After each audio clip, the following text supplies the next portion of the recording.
Hi, welcome back to Mind Control. You are responsible for your life. And if you're sitting around waiting on somebody to save you, to fix you, to even help you, you are wasting your time, because only you have the power to take responsibility to move your life forward. Nobody is going to cry for you. They have their own tears. One thing I'm positive about is how ROI negative complaining is and how much I'm trying to suffocate the practice of it. I really have been fascinated by people that have changed their mindset into understanding that everything that is not going well right now is their fault. It has been remarkably important to me in understanding that everything that I'm not happy about is on me.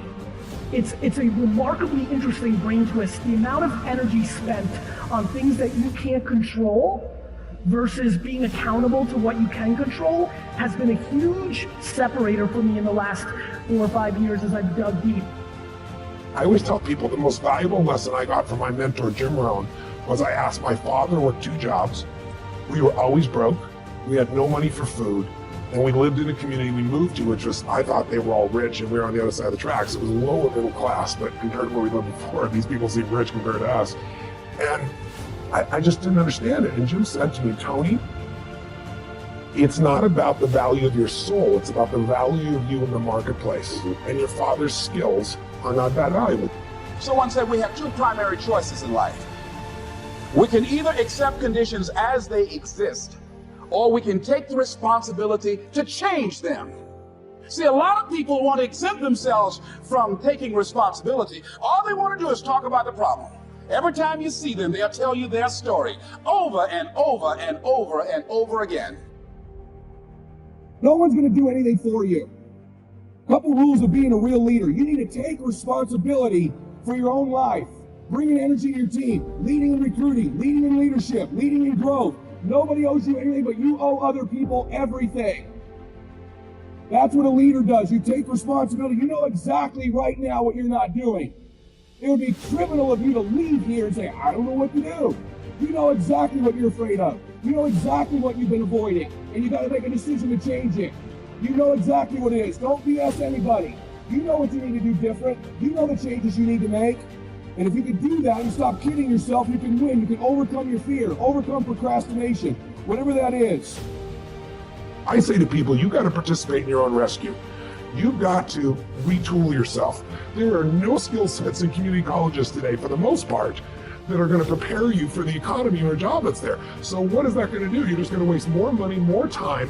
We need to retool ourselves. The government's not going to do it for you. And even when you're struggling, even when you're discouraged, and you feel like other people have given up on you, don't ever give up on yourself. When everybody's out there making mistakes, when everybody's out there not being responsible, are you going to be the one to be responsible? If you are a father, if you are a mother, it is your responsibility to be the best parent that you can be. If you are in charge of a company, or you're a manager, or anything that requires your responsibility to step up, then it is up to you to lead by example. You have to take the lead, not always following, but leading the pack, leading in the right direction, doing the things that will take you to the levels that you need to go and beyond them. But you can't hold back anymore. And you can't say, I'm sorry all the time, because your sorry just ain't gonna cut it. Step up to the plate and be responsible. Step up to the plate and do what's necessary. Step up to the plate and do all the things that is required, and then we can talk. Then we can talk about the next thing in your life. Then you can have that intimate conversation with yourself, within yourself, and realize that this is it. Now I got more work to do. There comes a time in your life where you have to step up to the plate. There comes a time in your life where you have to understand the significance of what it means to be responsible. To have the responsibility to understand that you have to take full control of your actions. that many people tend to wait and not get themselves in a position to where they need to be and to be accountable for what they do in their lives. Being responsible, taking full action of everything you do in your life. I met my teacher who helped turn my life around when I was 25. That's 6 years. At the end of the first 6 years of my economic life, I've got pennies in my pocket. I've got nothing in the bank. The creditors are calling saying, hey, you told us the check was in the mail. I'm embarrassed. I'm behind on my promises. I live in America. I'm 25-year-old American male. I got a nice family, every reason to do well. And I'm messed up. Now, what's messed up? I used to think it was the community that was messed up. The country was messed up. The government was messed up. If those Democrats ever get in the White House, that'll really mess things up. If the Republicans stay in power, that'll really mess things up. The economy was messed up. Interest rates are messed up. I thought all this stuff was messed up. Then I found out that's not what was messed up. I was criticizing the only thing I had to work with. What was really messed up was my own personal philosophy. My own errors in judgment in my own personal philosophy brought me in 6 years to pennies in my pocket, nothing in the bank, and trying to explain why I wasn't doing well, living in America, 25-year-old American male, got a family, every reason to do well. Now, once I understood this, here's the formula for failure: errors in judgment, being lax about developing your own personal philosophy. I'm telling you, it's called accumulated disaster. Thank you so much for watching till the end. Don't forget to share your thoughts in the comments section. Please also like, subscribe, and share this video with your friends and families. Please watch our other motivational videos. Thank you again.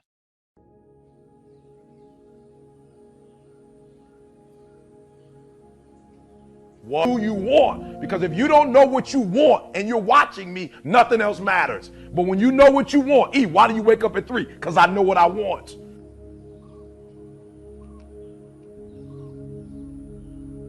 Look. Skill that I learned during those formative years of being a distributor, and that's communication. And it's communication in 3 parts. Here's those 3 parts. Number 1, training, showing somebody how the business works. You've had plenty of that already today. But here's the next one, which I'm trying to do a bit of as we finish here today. And that's called teaching.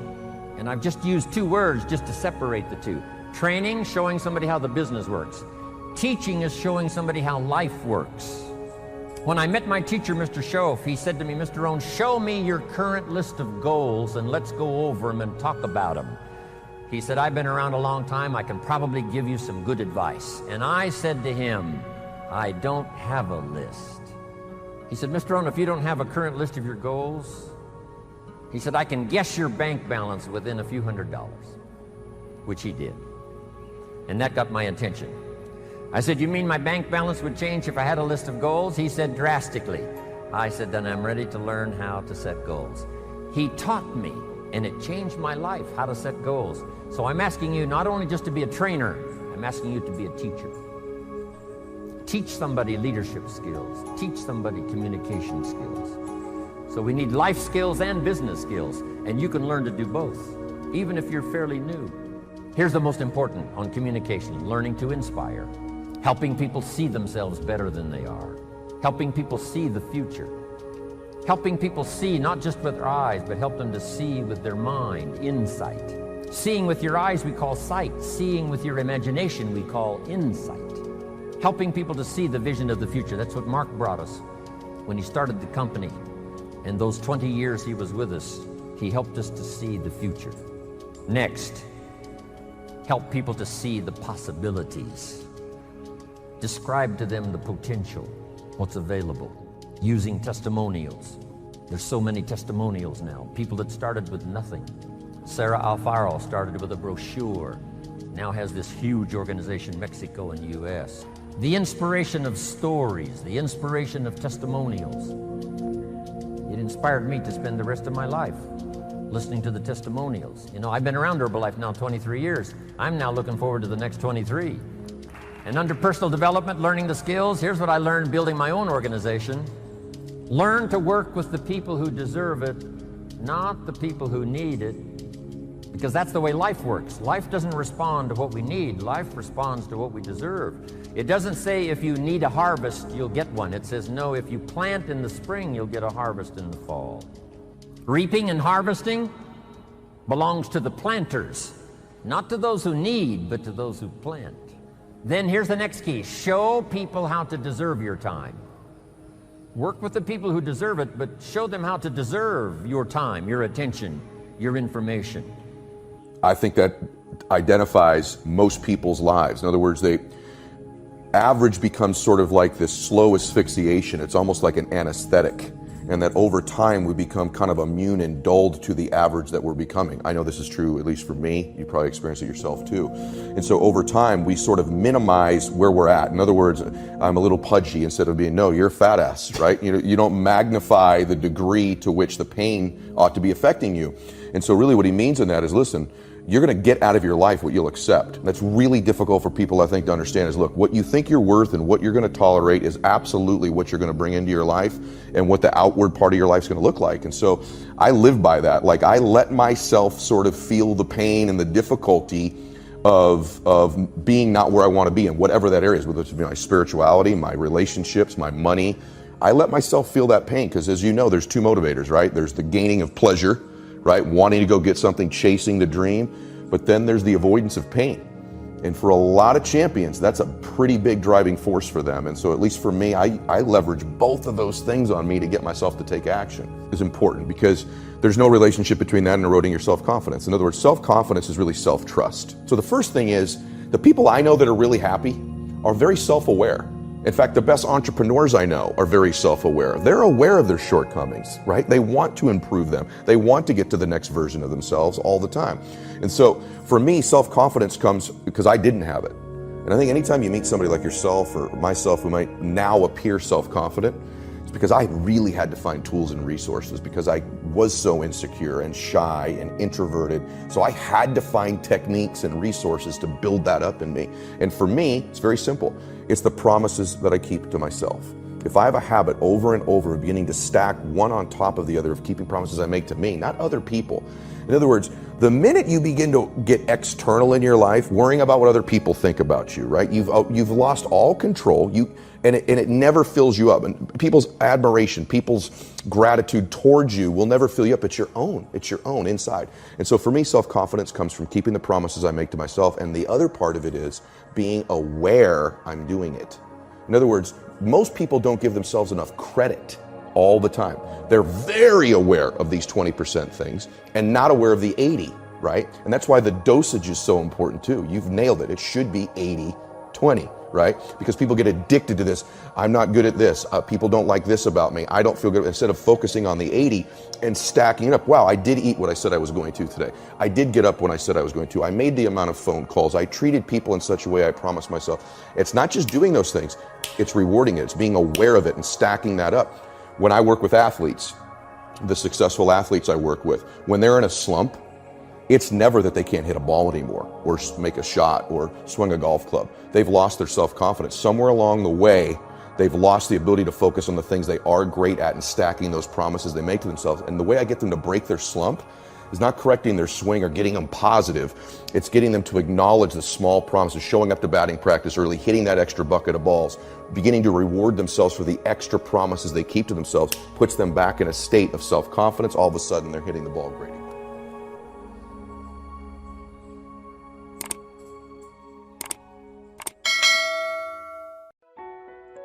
And what I know is that when you are excellent, you become unforgettable. People remember you. You stand out. Regardless of what it is, you become an unforgettable woman. And that is what we all want.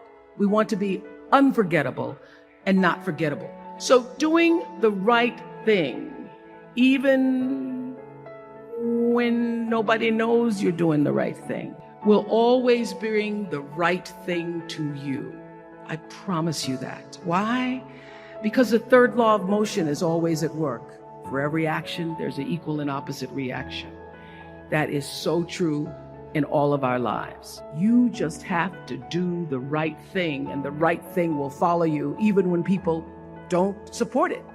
I remember many times on my show. There are many shows y'all never saw. And the reason you didn't see them is because I got the last vote. And I remember 2010, my team, hardest working team in television, had done this interview with a woman who turns out she was a Sunday school teacher by day and a sex addict at night. And they were like, you won't believe it. We got her going out. We got her with the men, and we get to show her, and she was willing to show us everything. I sat down with a woman for an interview that was taped. And during the process of the interview, I said, why are you doing this? And she said, oh, I want to help people. I want to tell my story and I want to help people. I said, do you have children? She says, yes, I have a 10-year-old son. I knew right then this is never going to see the light of day. So we got off the air and I said to the lady, we are not going to air that show. And she said, why? My producer said, why? She knew she was being filmed. She knew what she was saying. She knows what you... I said, because her son will never get over it. Her son will never get over it. And it's not worth a rating point to me, not worth a rating point to me, to know that there's a 10-year-old boy who's destroyed because his mother went on the Oprah Winfrey Show and told all her business. You do the right thing even when other people think it may not be. And oftentimes, when you make a decision to do the right thing, immediately you're faced with doubt. Is that the right thing? Is that the right decision? I don't know. Is that the right thing? You always know it's the right thing, when in the end, there is peace. See, I'm a seed. I really am. But a seed has to be planted. A seed got to have dirt put on top of it. If you take a seed and throw it on the concrete and walk off, the sun just burn it up. But guess what? Logically, in my mind, it doesn't make sense that to grow something, you should dig a hole, put it down in there, and cover it with dirt. Logically, that don't make no sense to me. But see, dirt is necessary for growth and development. Dirt builds character. Dirt gives you the push-through factor. Dirt makes you come with it when you don't feel like coming with it no more. And you get dirt in a lot of different ways. All of y'all that had dirt thrown on you. And dirt ain't always what you want. It's somebody talking about you down on your job. It's somebody accusing you of something that you didn't do. It's somebody telling you you ain't gonna make it. It's somebody sharing information about you that ain't true. That everybody get dirt put on. But see, when you're getting put under that stress, please know God is always working. God is always working, so I smile. Because I know he back there. See, that dirt builds character in you. When they talking about you, it teaches you to withstand it. Then it gives you something to push through. So when you put the seed and you put the dirt on it, if you understand stress, stress really ain't just dirt. See, they don't call it dirt when they plant it. They call it soil. Because see, soil has nutrients in it. What the nutrients, when people talking about you, dogging you, lying on you, backbiting, stealing from you, talking about you, they're actually putting nutrients in you. If they put a camera under the ground, you'd have seen the seed sprout open and start coming through the dirt, because the dirt is necessary so you can prove yourself. Everything you see above ground that blossoms and plants and grows and that's beautiful, it was underground one time. All them potatoes, collard greens, they was underground one time. Them apple trees, they was underground one time. So they had to prove themselves. See, you want to be successful, well then you got to prove yourself. You got to push through the dirt. You got to come up through here. You got to come out. Then you sprout, and then Bishop say, then you become a tree. Next thing you know, you got fruit. So when you under stress, take the stress for what it is. Don't get fooled. Don't just think, I don't know, man, Lord must not mean for it to be. What you tripping for? What you talking about? How you think you're gonna be a plant, a tree, a flower, a bush, and ain't no stress? How you gonna get to be that without no dirt? I expect people to talk about me. Matter of fact, I look forward to it now. They get sick thinking about going. Because see, when you go to a job and you already know how far you can go, you can already see that proverbial glass ceiling. See, when you're going someplace and you already know how much you're going to make, you already know how far you can go, you're in a dead-end position. It erodes your self-esteem. It lowers your sense of yourself. It creates an inner turmoil. It creates an emptiness in you. So I say that your life is worth finding what it is that you're supposed to do. And I'm not saying quit your job. I'm saying find it and do just a little bit of it. Just start working at it just a little bit, but do find out what your work is and hold on to it and don't let your dream go. Don't let it go. See, and here's something else I want you to begin to look at. Why is it that most people don't pursue their dreams or don't do better than what they're doing if they're capable of doing it? I think that many of us don't go the next step because we don't know what to do yet. And I say that the reason that we don't even explore the possibility of what to do is because subconsciously we don't believe that it can happen for us and we don't believe that we deserve it. So here's what I'm suggesting. How much time do you spend working on you? How much time do you spend every day working on your dream? In the last 90 days, how many books have you read? In the last year, what new skill or knowledge have you acquired? What kind of investment have you made in you? So I'm saying that as you begin to look at where you want to go, if you want to make it today, and things are changing so fast, you have to literally run to stand still. I'm saying that you've got to make some conscious effort to begin to work to develop you. Here's something else. Most people are not living their dreams because of fear, ladies and gentlemen.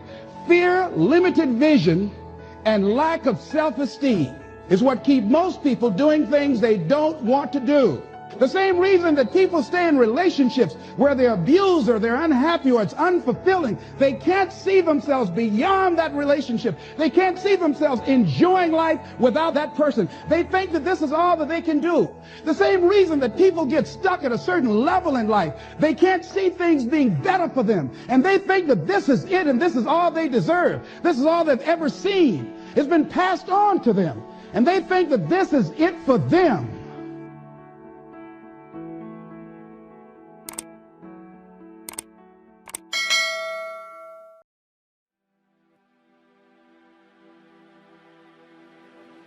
Discouragement can creep in secretly, hide behind clothes, makeup.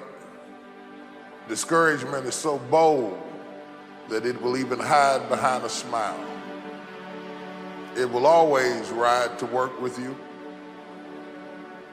And if it doesn't catch a ride going to work, it'll catch a ride on the way back home.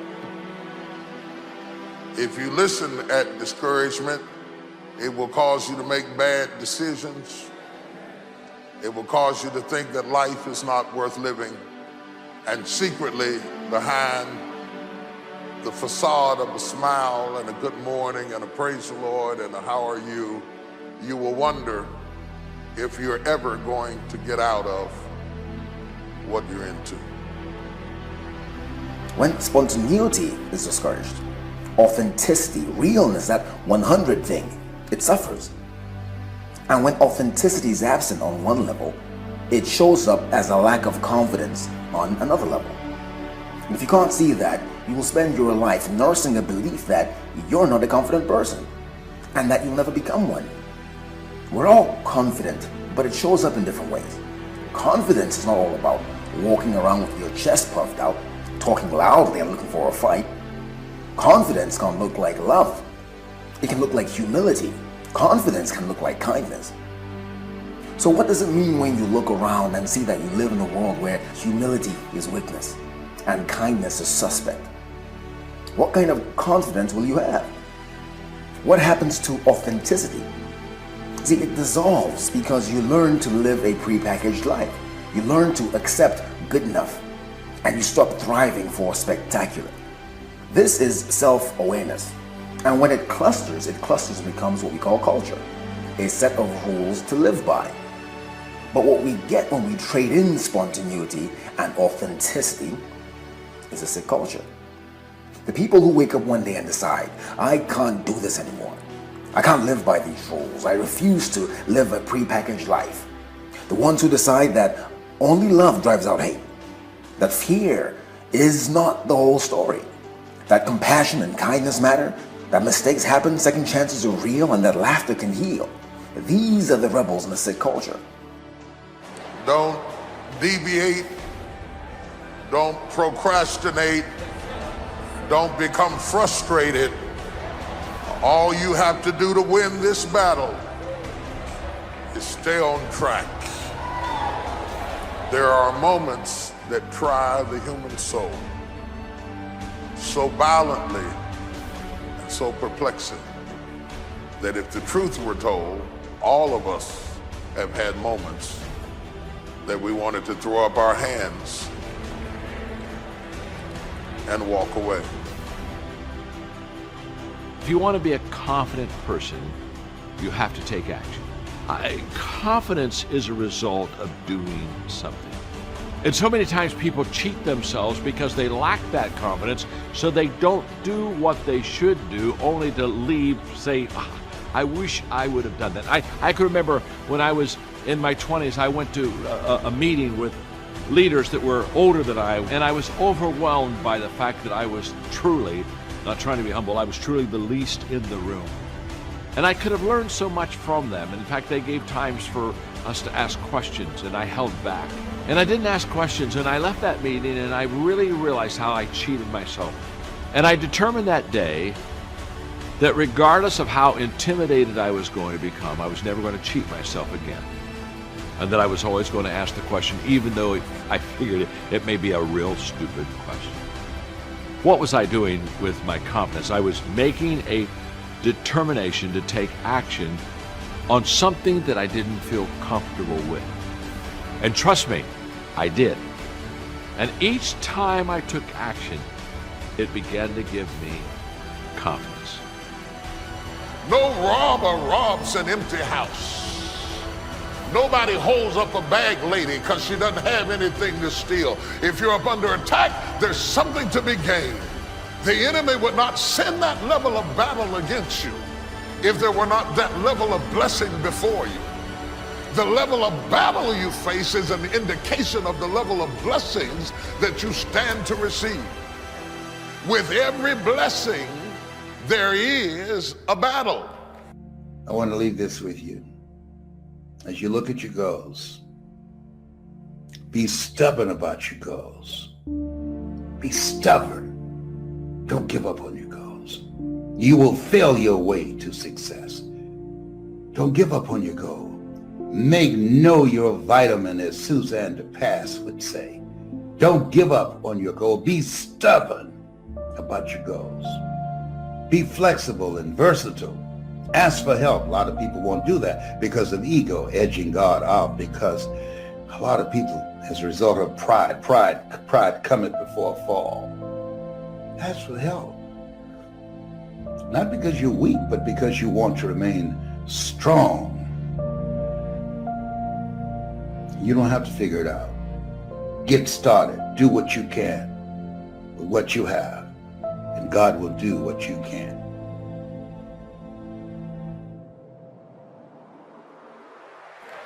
I would venture to say the greater the blessing, the greater the battle. You're being fought by imaginations, shadows, and ghosts. Some of you are stressed to death over what ifs and maybes. You've been stabbed by suppose. You lay in the bed wrestling with ghosts of what ifs and maybes and suppose, and I think, and I heard, and I felt, and you wake up tired in the morning because you might have slept, but you didn't rest, because all in your sleep you've been fighting. And I'm saying to you, if you keep going, if you keep looking for a way, where there's a will, there's a way. If you keep moving, if you keep falling forward, if you keep getting back up, something's going to happen. Bob Marley said something I like. He said, you never know how strong you are until being strong is all you have. Most people are governed by their emotions. They're having a heart experience in a head fight. You will never win a battle if you're having a heart experience in a head fight. You never know how strong you are until being strong is all you have. It's your only option. And you discover, if you don't panic, if you don't run, you discover you are stronger than you give yourself credit for being. Don't surrender. Don't give in. Just keep moving forward. Stay busy, moving in the right direction, looking, opening doors, knocking on doors, finding a way out of no way.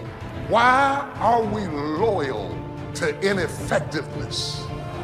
We visit effectiveness for the weekend, on a Sunday, in a motivational message, in a special television show. We love to visit it, but we are married to habits that are ineffective, and we are loyal to things that we know don't work, but because this is how I feel. Whatever you do, don't lose your head.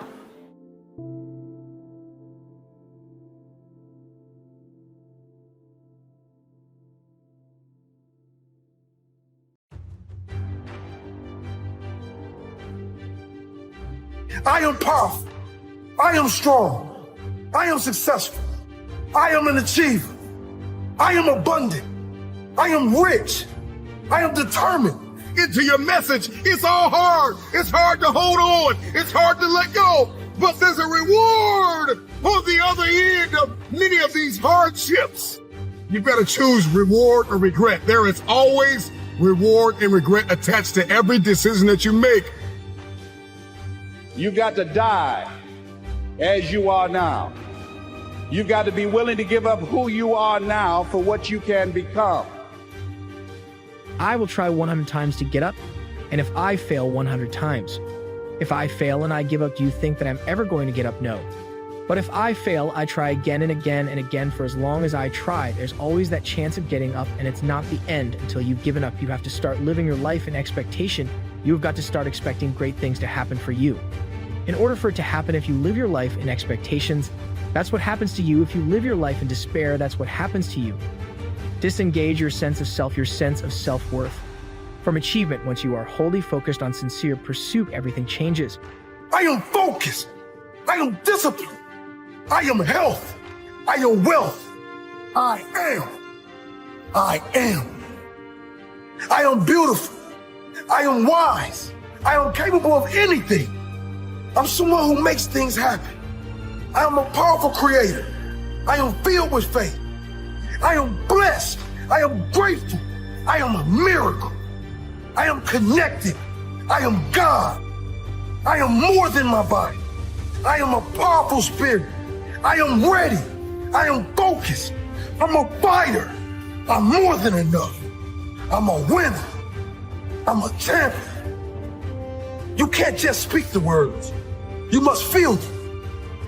Hope. Hold on. Pain ends. Pain does have an expiration date. And when that pain ends, another one will surface, but you will be strong enough because you endured the current pain well. Everybody wants resurrection, but nobody wants the pain of dying to themselves. There's a pain that hurts you, and there's a pain that changes you. So today, all I want you to do is make a decision to choose your heart.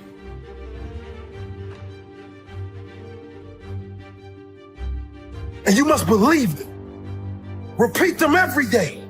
Let them soak into your subconscious. Let the power become one with you. Ali said, I am the greatest, and he became the greatest. Are you ready to be great? I am. I am. Replace I want with I am. Instead of saying I want to be rich, say I am rich. I am wealthy. Say it. Feel it. Feel it until you believe it. I am powerful. I am strong. I am successful. I am abundant. I am rich. I am determined. I am focused. I am disciplined. I am capable of anything. I am a powerful creator. I am limitless. I am. I am.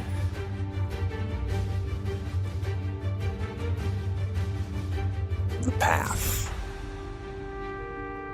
The war path. Path of war. Moving toward a battle. Fighting towards war. The actual war against our nation's enemies, or the war against my own weaknesses. Preparing and sharpening my sword and honing my skills and maintaining the unmitigated daily discipline in all things. Where does it lead? It can lead to war. I'll never be rich what you want the moment. You change the frequency that your tower emits, different things come back to you. If you change your attitude, you change your altitude. Most of us go through life pretending that we're satisfied where we are, pretending that everything is okay, pretending that we don't have any special goals or ambitions or desires. When really deep down inside, we do really want more, because you have to judge a tree by the fruit it bears, not the fruit that it talks about. See, a lot of people pretend that they want more out of life, but all you have to do is watch their actions. In fact, I am waiting. And I am ready. Because it's a war against ignorance. So it leads, the war path leads to ownership of your life. And that is the war path. The path of fight.